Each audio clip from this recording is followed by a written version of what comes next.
right now, this moment, I would not want necessarily to encourage people to try and sign up for PAR, because they are now really overwhelmed with the number of people wanting to suddenly come on or to change. And there's a staffing issue that they have. And if you were to sign up today, I'm not sure if you would then be able to, whether your donation would come out on the 23rd of the month or whatever the date is. So it's a good option for the long run, and I would really encourage people, once we move out of this initial period, that if they want to encourage more people to join into PAR, that is a good option.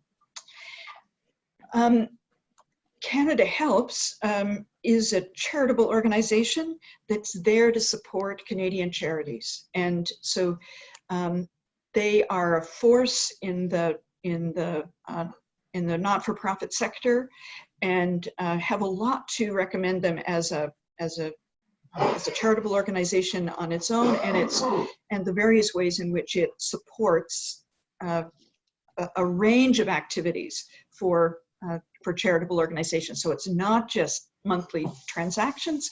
They have they are various ways in which you can do other kinds of fundraising. If you are doing an event that has split receipting, you can manage things that way. You can use their service rather than Eventbrite for fundraising events. They also have a very helpful peer-to-peer fundraising piece, so that if you're doing a run or you're wanting to support a particular ministry that is attractive to people beyond your congregation, they have that capacity as well. But we can talk about, and I guess the third one, which may be maybe of interest at particular times, is that they can actually manage the transfer of shares, the selling and transfer of shares. So at some points in the year, that may be something, if your church doesn't, if the diocese doesn't have it set up to assist congregations with that kind of transaction, Canada Helps can do that as well. Yeah, so they're both slightly different as well. With Canada Helps, you can do monthly or one-off donations as well. That's true, yes. Yeah. A lot of people I'm just going to say, for those of you who are joining, this is Neil Mancor for the Beyond the Plate show, looking at financial generosity in the time of COVID-19, and my guest is Susan Graham-Walker. We're talking about PAR and Canada Helps and automated giving. What is it about? I want to just address the question of automated giving as well, and why we think that's so important. Obviously, with COVID-19, that is kind of, thrown us all into a bit of a panic where people can't get their donations to us necessarily, but it's the idea of automated giving. So both for the donor and the church, both benefit from that. Yes, absolutely. Yeah. So by automated, are you wanting to talk about the e-transfer piece, or the? Well, not necessarily, but just both generally. PAR and Canada Helps, you can both automate your giving, so it just goes out automatically. Yeah, just to give you a sense of the scope of PAR in Canada. Before I retired, PAR was processing upwards of $10 million a month for Canadian churches. So it's, and even at that, most United churches are not using PAR, and only a selection of Anglican churches or Presbyterian churches are using it. So it still is an amazing resource, and one where there's lots of room for growth in terms of getting congregations engaged and interested in using it as a resource. I know that when I was still in the parish, my envelope secretary operated it in the same way as he did envelopes. And actually, people get really worried they're locked in, but if you wanted to change, I actually just would email him and say, can I, as of next month, please change my donation to X? And it was just done. It was actually really easy. Well, it's one of those things that we tend to forget about, right? It's these people are on automated giving, but they need to be nurtured in a different way at the right times in the year to suggest that please review what you're giving. Is this still the intentional gift that you want your church to be receiving? Because we know that people, 15 years ago were giving $20, and they may still be giving $20, and we just have, not paid attention to them. But one of the other statistics in the United Church is that the average gift through PAR is higher than the average gift through envelopes, right? So it's people who are giving through PAR have tended to give more and more consistently. And also, I think that if you are giving automatically by PAR, that kind of frees up. Churches often worry if we do a special offering or something that's going to come out of operating, right? People will divert their money. But if you're on PAR, it kind of frees up people, because that's already going out, like my electricity and my insurance bills. Yeah. Well, it's like Ken and Callahan, a guy who's talked about this kind of stuff for a long time in the States, talks about the fact that we all have different pockets, right? We have the pocket that is PAR or Canada Helps. We also have the pocket that will always pull something out for the youth group that's about to doing some fundraising for a mission trip or something, right? That's just a different pocket. Yeah. And in my mind, as a giver, as a donor, I think of what I put into Canada Helps or PAR is my tithe, and then there's offerings, right? That's yes. Deuteronomy, tithes and offerings, and so it's the base on which I've made some decisions, but there's always a little room for more generosity. Absolutely. Elizabeth Shama works for the Cathedral, says we wrote to our PAR givers this year, got a great response. Tim Weeb out in Knowlton is asking, they've been trying to set up PayPal for giving, and he wants to know about the pros and cons of that. PayPal's the app-based. Well, I think one of the things you want to consider is who owns the business, and where is the information going. And in the United and Anglican churches, there was we wanted to make it clear to people, and with a grid of all of the different options, and they grow, right? There's more and more. But one of the questions is, where is the information? And with PayPal, the information is stored in the United States. If you're using Canada Helps, it's stored in Canada. And so that may be an issue for you. Again, I think to support a Canadian charitable organization that is doing a great deal to serve this sector, and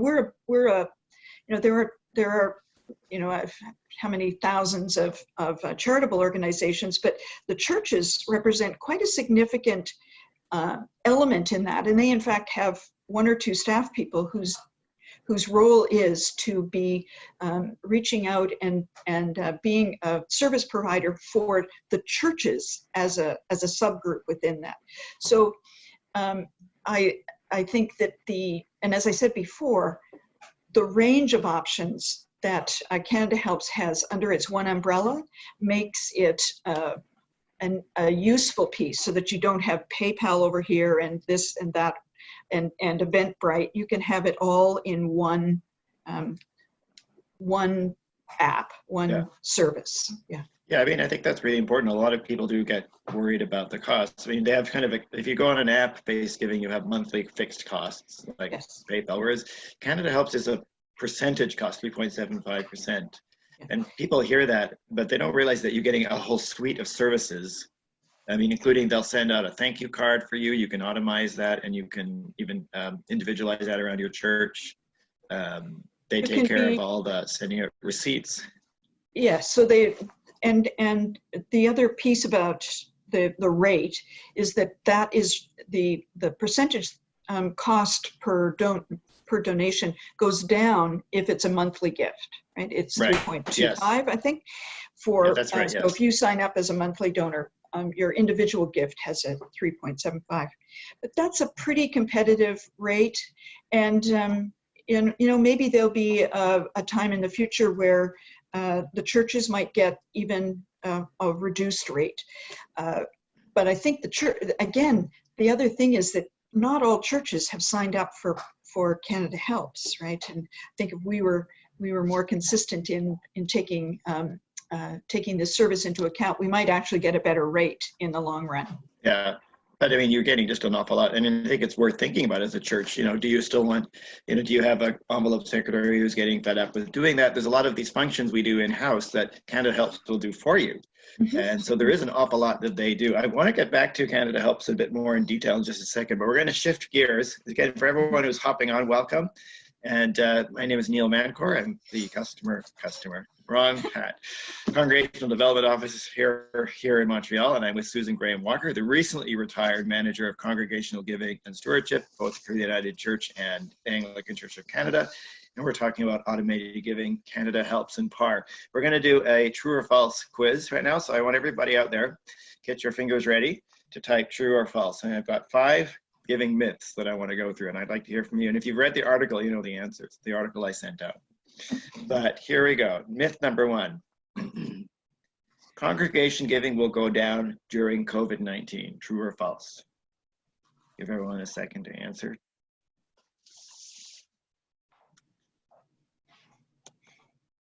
Congregational giving will go down during COVID-19. I want to hear those comments coming in. True or false?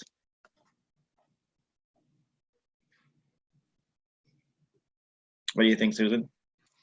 Well, the answer is not necessarily, and that we'll be hedging things in these, because very few things are black and white. But this will depend really on how much you have already automated your giving, so that if that's the way most of your people contribute to the ministry of your congregation, then they'll just probably keep doing that. And you need to be, making sure that you encourage them to frequently review their level of generosity and to thank them and to continue to inspire them with what you're doing as a result of their generosity. If you've partly implemented it, I think this is an opportunity to build more folks that move into giving online or in whatever way other than envelopes. And if you've not implemented this at all, you are playing catch up right now. And the problem about that is that you're not only playing catch up to support the ministry, but your people are being solicited, are being encouraged to be generous in different directions. So it's a kind of a double loss in the sense to the work that you're doing. I think that's one of the shifts, isn't it? That there are just so many more opportunities for generosity than there used to be. Yeah. I remember my dad writing his check every week back in the 70s, but that was a long time ago. Yeah, and right now people are responding to opportunities to support programs, food programs around COVID-19. The parish I go to, we have a meal program that is turned into a hot meal program with relationships with restaurants, and we're serving it outdoors on the street in Toronto, and being able to direct people to that particular ministry has actually brought in new donations from both people within the congregation and people who see this as a worthwhile ministry but are not part of the church. Oh, that's one of the key things, eh? Yeah, getting that opt-in from beyond, exactly. So everyone, don't forget to hop in. We want your questions and stories. If you've got a really great story, just shoot it in the comment section. Next myth number 2, true or false? People won't give as much if they can't give on Sunday. People won't give as much as if they can't give on Sunday. True or false?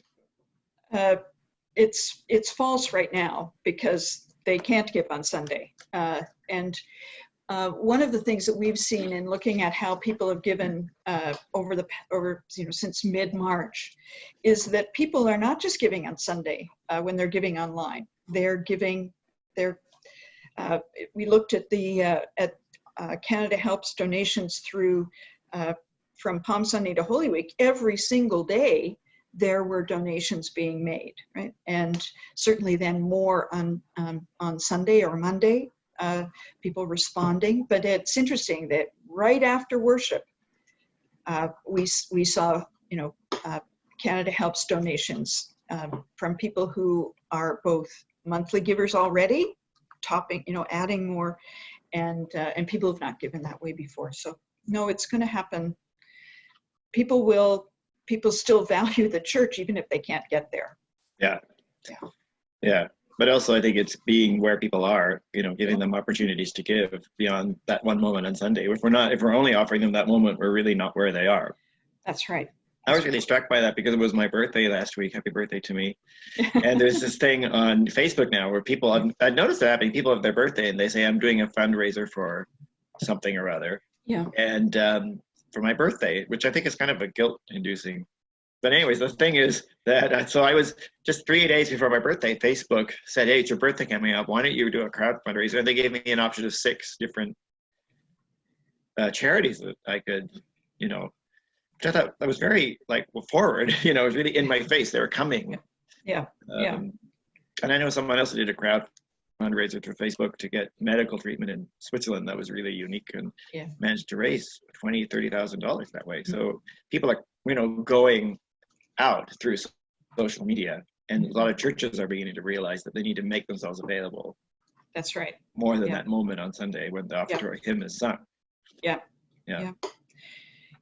It's interesting. I don't know. I haven't watched all of the churches and all of the worship they've been doing, but I think we're going to have to now, if we're moving forward past Easter to a regular Sunday worship via Zoom or Facebook, we're going to need to make sure that there's a message somewhere that says to continue to support the ministries of Saint whatever. You need to have the web address on your screen so that people can then easily respond. But I haven't seen that. I haven't seen any church actually make a specific ask within the worship services around Holy Week and Easter. I think we've been very polite, but if this is the way things are going to go, we're going to need to remind people that this is how our ministry is supported. Absolutely. Okay, true or false? I think everybody, I want to hear, Andy's read the articles. He was getting all the answers ready for the prize. But anybody else out there? Number 3, true or false, worship drives giving? No, I think, worship is one of the things that drives giving. Mission also drives giving. Absolutely. And again, we've, by being clear that we have, in our congregation, we have 2 things that we're asking people to consider supporting. It's sustaining our ministries and it's our common table program. And we're finding that people are, some people are giving to just one, some people are giving to both, but it's ministry that actually drives giving. Yeah, and something that really inspires people. As you say, not necessarily even in the congregation. You have a ministry like your Come to the Table. People opt into that. Yeah. It's the church doing what they think the church is supposed to do. I always say, I give I go to the YMCA. They've got a really clear mission: strong kids, strong families, strong communities. Boom, I give to the Diabetic Society because I'm diabetic, and they support diabetics. So, they do what they say they're going to do. And I think it's the same thing with the church. And people who don't necessarily come to worship on Sunday, when they see us doing inspirational things that they actually think the church should do and that chime with them, they do support that. And often food, it has a lot to do with food. Yeah. Yes. Yep. Absolutely. Okay. Number 4. Now, I want everyone to chime in on this one. True or false? Only Generation Xers and Millennials will use online giving. Old people don't like technology. So if this offends all the old people out there, let me know. What do you think? Old people aren't going to do this. Not anymore, right? Yeah. It's one of the gradual changes that we've seen as as much as any grandparents want to be able to be in touch with their grandchildren, that has been growing. But this crisis has accelerated that, so that as we were talking at the beginning, now we're all producers, or we're all getting used to Facebook Live or Zoom. I think what all generations are getting a little bit easier with all of these things. So we perhaps don't need to be as apologetic as we have been in the past about, oh, well, you may not like doing this. People are going to like doing it because it is the way that they get connected. Yeah. Yeah. And look how we're learning this. How many of us knew how to, hey, Amy, welcome. How many of us even knew how to do Zoom 3 weeks ago? Now we're all producing live shows and services. And so, absolutely. Yes. Andy says false, but away by choice. There you go. Yeah. Yeah, we're all learning this stuff, and we've had to. And actually, they're asking, how can I give to the church? I can't get the money over there. They're stuffing $10 bills into envelopes. Yeah. Isn't going to it anymore, really. No. Okay, number 5, true or false? All forms of online giving are the same. Well, no. They have the same end result, but the way they function is different, and we need to be aware of those the various methods and what the pros and cons of them are. And we've been talking a little bit about these. Part of it is the cost of each of these options. One of the things that people have forgotten is that envelopes actually cost something. So there's nothing that's a free way, but we need to be matching the convenience for the donor at whatever age they are, and the method that we can offer. And so I think in the pre-COVID piece, we were saying PAR in the United Church, we were saying PAR is the best option for you. But every congregation also needs their donate button on their website that drives them to Canada Helps. And then you need to be able to help people make a donation in church if they want to use their credit card, which is like using a Square or whatever. So giving those 3 options was what we were recommending is the best suite at that point. And again, of really supporting the Canada Helps initiatives rather than the PayPal or Tidely or Zomaron or those other options that are looking for business. Yeah, that's right. Yeah. So I want to move on to that a bit more and get back sort of practical about Canada Helps in particular. If anyone here has a Canada Helps donate button on your website, if you can manage to get that into your Canada Helps link into a comment, let me know. I want to see that. Who can do that? Who can send it to us in a link in your comments? Because Canada Helps does make generosity a lot easier. I think one of the great benefits of Canada Helps is you don't even have to have a website to go on Canada Helps in your church. So for those congregations who have not claimed their Canada Helps website, I would encourage you to go through that process, because if people are donating to your congregation through Canada Helps, but you haven't claimed the site, you are not getting that donation. You are not receiving that donation as quickly as possible. Congregations that have claimed their site, they get a weekly deposit into their bank account, along with a spreadsheet that gives you the donor information. The donor is yours. They're not, the Canada Helps doesn't own the relationship. You own the relationship. They're simply facilitating it. So your treasurer is probably going, yay, look, another X number of dollars in the bank account, where you need to be the next step is to really encourage the treasurer to be sharing that information so that the relationship can be managed by who needs to manage that.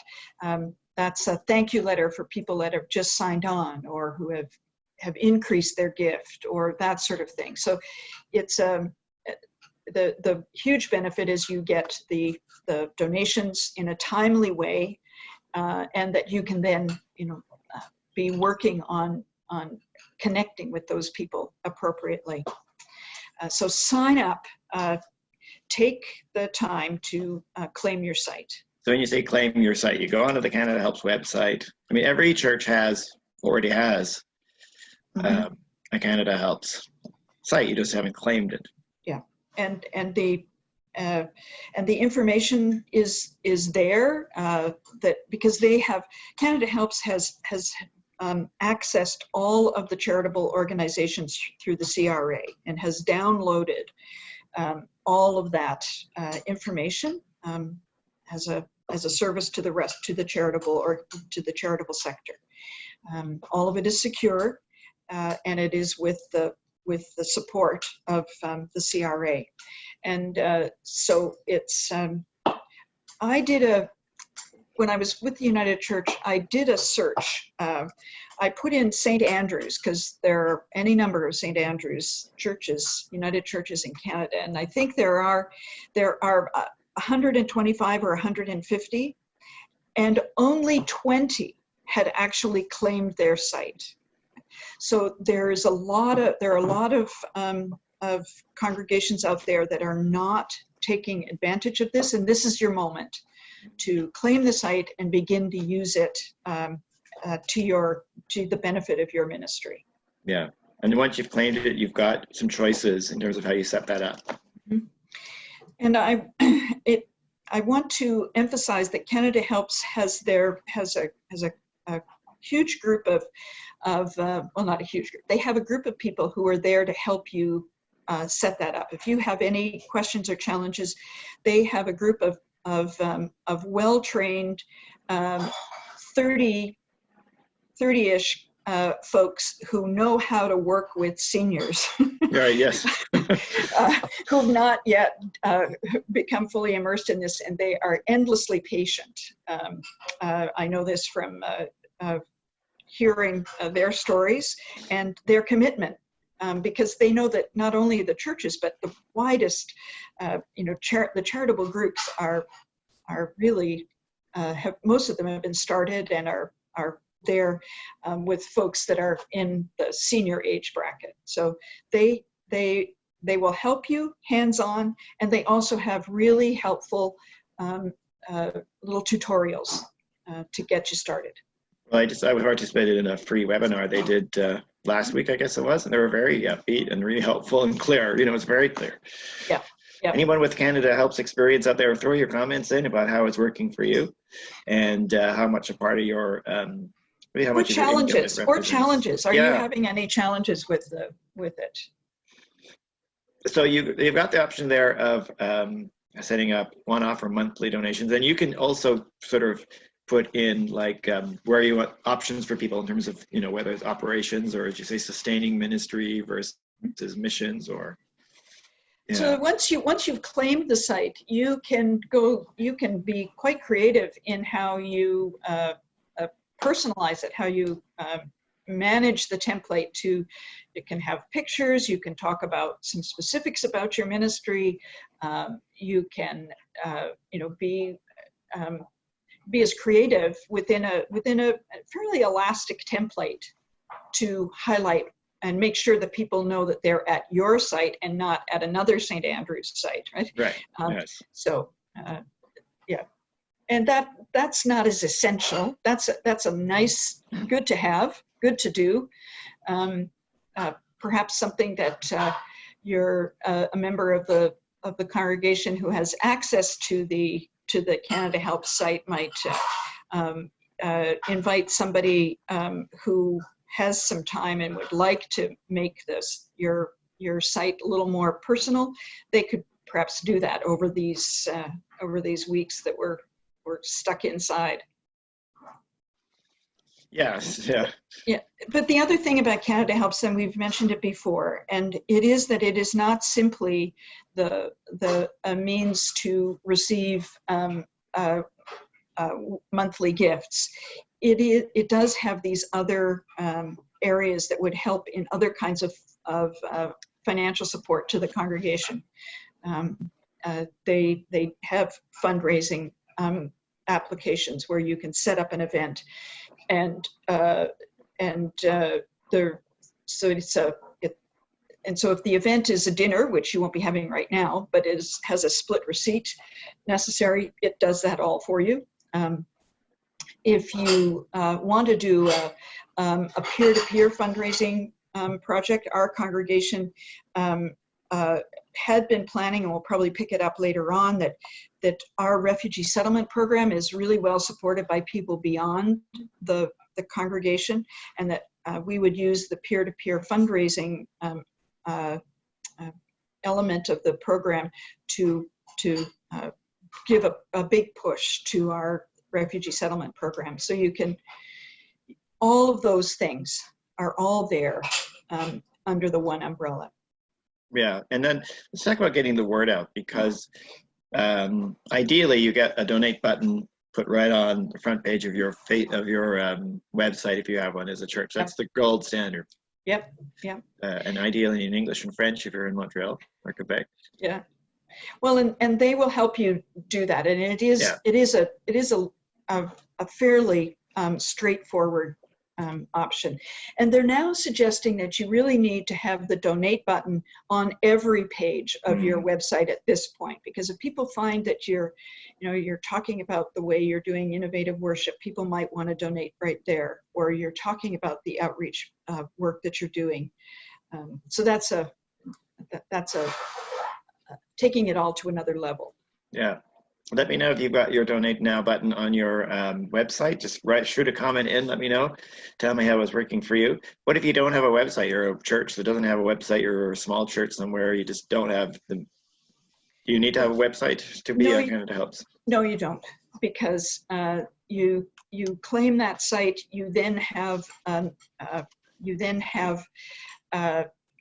people can access it by going to the Canada Helps site. And we'll show a little bit about how that works later, but every charitable organization, so every church that has a charitable number has a page. So you just need to have the link. You just need to give people a link to the site. Yes, or you can also do it on Facebook. You can put it in a Facebook post. Yeah. I want to give a shout out to Brian Perrone. He's the rector of St. Barnabas in St. Lambert. And he's done that several times, put out a Facebook posting and said, by the way, here's our Canada Helps information, click here. And that's a great way of, being where people are, rather than expecting them just to come to you. Yep. Yeah. So we were going to do a practical demonstration of Canada Helps. Can you lead us? So who am I going to make a donation to? Someone gets to win the door prize of getting a donation, but we need to hear from you that you have a Canada Helps button on your website. And we will go through the process of doing that. Otherwise, I know a few. Who would like a donation today? Someone want to get a donation?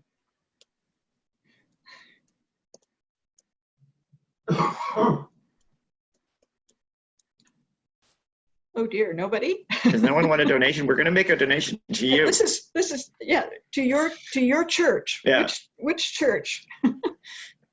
And so we got the Fran Wallace says yes. Epiphany, Church of the Epiphany. Try that. Epiphany where? Verdun. And you don't even have to spell it correctly.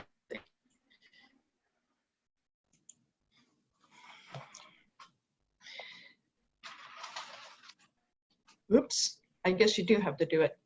P-I.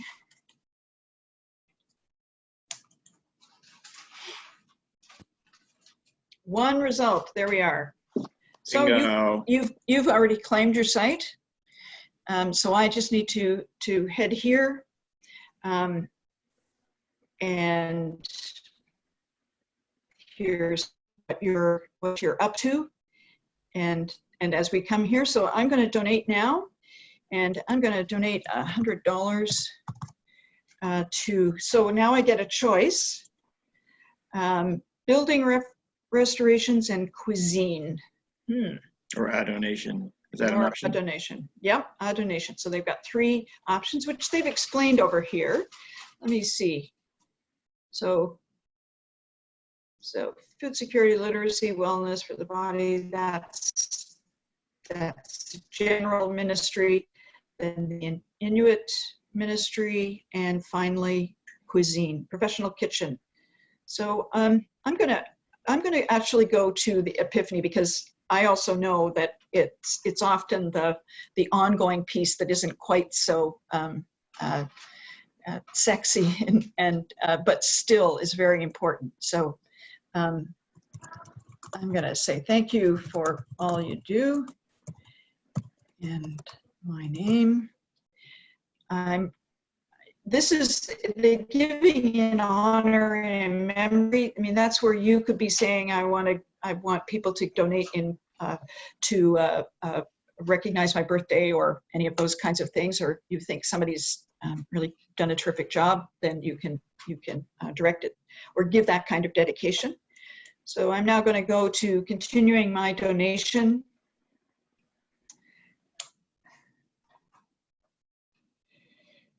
And this is one of the things, to help Canada Helps be sustained as a charitable organization. Every once in a while, I will put a check there.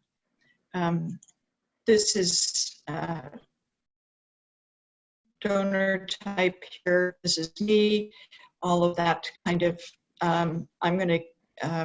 I can either. This is an interesting one. You can. I think. There is a way in which you can have this, just save up all of your, send me a receipt for each transaction. I'm not sure exactly about that, but one of the things is that they do save up these things. And so if you can be giving to a number of organizations, you can then just at the end of the year have one space where all of your donations, all of your receipts are in one place. So I'm now going to, I'm going to do this quickly, and you're not going to write this down.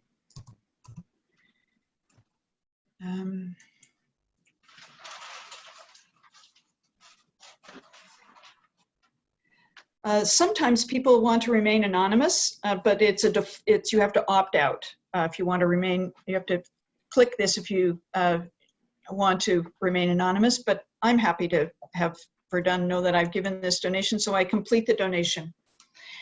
And in my email, in a minute or two, there will be a thank you note from Verdun, and they'll next time they will get their $100 when they in their weekly download. So because I've made donations before, my information is all in there. So once you've made your first donation, it's there. And I contend that if we were in our own churches on Sunday morning, that people could be encouraged to make an online donation on their phone during the singing of one verse of an offertory hymn. This is yeah, that there you go. It's a very easy and helpful way to give. So they're very open about the things that they, who they are, so you can explore that. So there we go. Look how easy it was. Yeah. We managed to do that on Zoom and Facebook Live and make a donation to Church of the Epiphany all at the same time. Here we Talk go. about technology. Yeah, yeah. So. And you've already got a thank you in the Facebook, an immediate thank you from Amy. Yeah. Well, great. Thank you. I'm really pleased for you, Amy, and for the Church of the Epiphany. They do a lot of work in that church. Yeah. It's amazing. Great. That place really hums down there in Verdun. So, and welcome, Bill Gray. Nice to see you, and Richard and others have been hopping on. And So Are there any other questions there that people have been putting in that? We're going to wrap up now, as we've been nearly an hour. So yeah, any other questions? I don't see too many questions. Here we go. Where in Canada Helps can we make a personal thank you note? Okay, so when you have claimed your site, there is a template for the thank you note that you get to personalize that.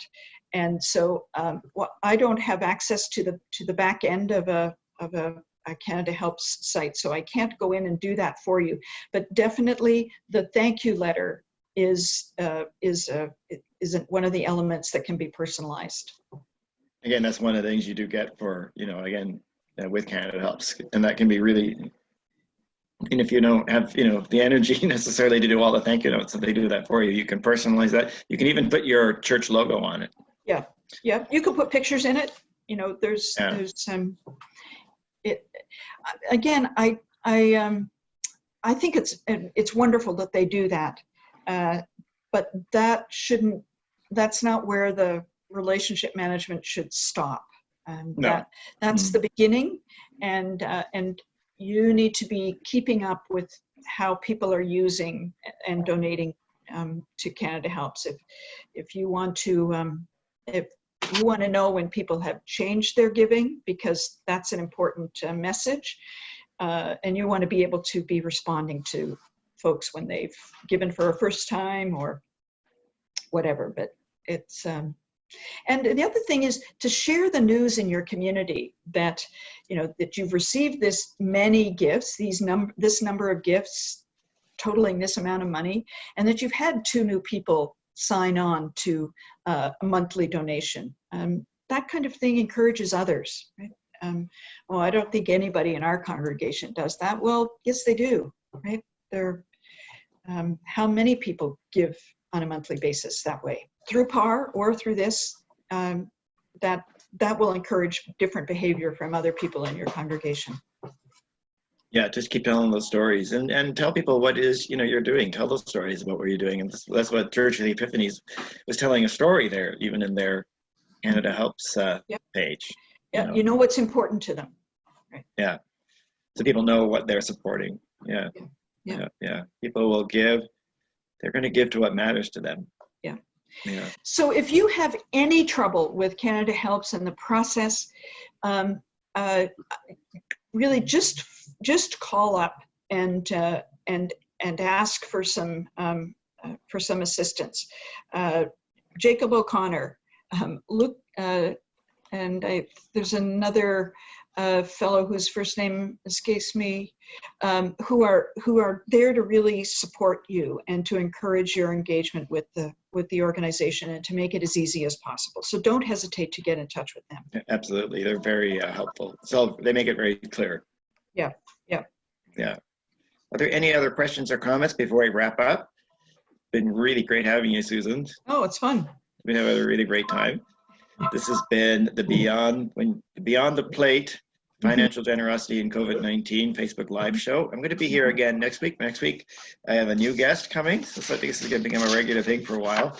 My guest is going to be Lori Gunther Research, who's also a speaker, writer, consultant. Yeah, she's great, eh? Great. She's writing a book. I'm reading her manuscript. So yes. Oh, good. Yeah. So she often works with the Mennonite. She comes from a Mennonite background. Yes, she does. Yeah. But she's a speaker, writer, consultant, specializing in joyful fundraising for church and charities. So she'll be helping us, and we're going to look a bit more at donor-centric giving. And Neil, just before we go, I'd encourage people to sign up to the Inspire, Invite, Thank Facebook site. If you're in the business of trying to encourage generosity, that little group, which is I think about 600 now, are sharing resources and encouraging one another. So that's a place to pay a little bit of attention to. Absolutely, Inspire, Invite, and Thank. Right. Yeah, on Facebook, it's a great little site. There's always something going on. Yeah, lots of this. The thinking about stewardship is always developing, always thinking, and there's always new ways of tackling, and I think it's a very rewarding area of work. Absolutely. I would say for a little bit of work, you can get a big result actually in this area. It's worth doing. Yeah. So thank you everyone for joining us. Thank you all my guests online. As I said, come back next week, 10 o'clock here on Facebook Live. Susan, it's been lovely to work with you again, as always. And I'm sure we'll be working together again in the future.